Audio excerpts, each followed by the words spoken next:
కండువా వేసుకోలేదని, రాజీనామా చేయలేదని ఏ వాలంటీర్ దగ్గర నుంచి రిపోర్ట్ వస్తే ఆ వాలంటీర్ 5వ తారీఖు నుంచి ఉండడు.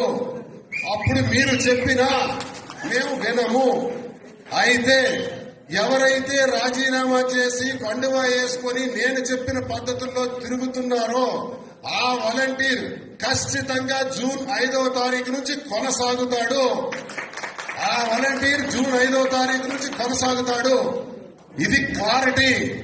ఇంకెవరైనా కానీ రాజీనామా చేయలేదంటే వాళ్ళు మనకు పని చేయరు అని అర్థం. కండువా వేసుకోలేదు అంటే వాళ్ళు మనకు పని చేయరు అని అర్థం. ఇది నేను క్లారిటీగా మా రిపోర్ట్స్ మాకున్నాయి, మీ రిపోర్ట్స్ మాకు తెలుస్తాయి. కాబట్టి అది ఎవరైతే రాజీనామా చేయలేదో వాళ్ళ మీద మేము కనీసం అంటే కనీసం దృష్టి పెట్టే ప్రసక్తే లేదని సందర్భంగా తెలియజేస్తున్నాను. అదొకటి మెయింటైన్ చేయాలి ఇమీడియట్ గా. ఈ రోజుకే ఇంకా బ్యాలెన్స్ వాలంటీర్లు ఎవరైతే ఉన్నారో ఈ రోజే రాజీనామా చేయండి. లేదా రేపు 3వ తారీఖు నాటికి ఇంకా ఏ వాలంటీర్ అయినా కానీ రాజీనామా చేయలేదని మాకు తెలిస్తే మాకు అక్కర్లేదా వాలంటీర్, వాళ్ళతో పని కూడా లేదు. ఇంకొకటి వస్తాడు, అదే ప్లేస్ లో మరొకటి వస్తాడు, పెట్టుకోండి. ఈ 10 రోజులు పనిచేయమనండి. ఈ 10 రోజులు ఎవరైతే పనిచేస్తాడో అతనే మన వాలంటీర్, అతనికే పెడతాం.